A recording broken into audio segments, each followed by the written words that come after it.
fotolampani olganda nimalarga e'tibor berishingiz kerak? Pulingizga kuyib qolmaslik uchun yoki aldanib qolmaslik uchun.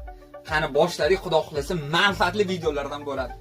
Birinchi navbatda, ya'ni fotolampa qo'l bola emasligini e'tibor bering. Ayniqsa kabellarga e'tibor bering.